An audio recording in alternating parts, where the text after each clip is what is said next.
अस्सलाम वालेकुम दोस्तों, मैं हूं उस्मान मंशा और आप देख रहे हैं रेसलिंग फीवर।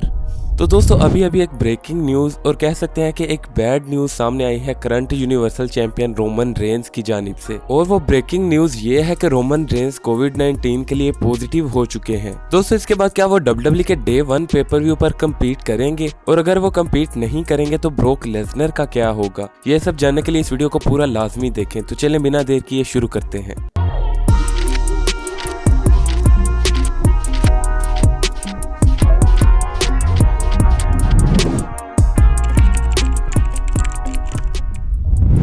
दोस्तों WWE के डे 1 पेपर व्यू से कुछ ही घंटे पहले रोमन रेंस एक ट्वीट करते हैं जिस पर वो लिखते हैं कि मैंने डे 1 पेपर व्यू पर परफॉर्म करने के लिए अर्न किया है, लेकिन मैं कोविड-19 के लिए पॉजिटिव हो चुका हूं, जिसकी वजह से मैं डे 1 पर परफॉर्म नहीं कर पाऊंगा। तो इसके बाद सवाल उठता है कि अगर रोमन रेंस डे 1 पर कम्पीट नहीं करेंगे तो क्या ब्रोक लेसनर भी डे 1 पर परफॉर्म नहीं करेंगे? तो इसका जवाब है नहीं, क्योंकि WWE ने डिसाइड किया है कि ब्रोक लेसनर को अब WWE चैंपियनशिप मैच में डाल दिया जाए। यानी जो फैटल 4 वे मैच था big E, Seth Rollins, Kevin Owens और बॉबी लैशली के दरमियान, वो अब फैटल 5 वे बन चुका है और ब्रोक लेसनर भी उस मैच में ऐड कर दिए गए हैं। यानी अब सबकी नजर इसी मैच पर है और इसी मैच में हमें Bobby Lashley versus broke Lesnar की भी झलक दिखाई दे सकती है। लेकिन बाकी बात रही रोमन रेंस की कि रोमन रेंस कब तक ठीक हो सकते हैं और कम्पीट कर सकते हैं। तो दोस्तों इसके लिए इतना ज्यादा परेशान होने की जरूरत नहीं है, क्योंकि अगर रोमन रेंस को कोविड ज्यादा ना हुआ तो वह तकरीबन 1-2 हफ्ते में ही हमें दोबारा से कम्पीट करते हुए दिखाई दे सकते हैं।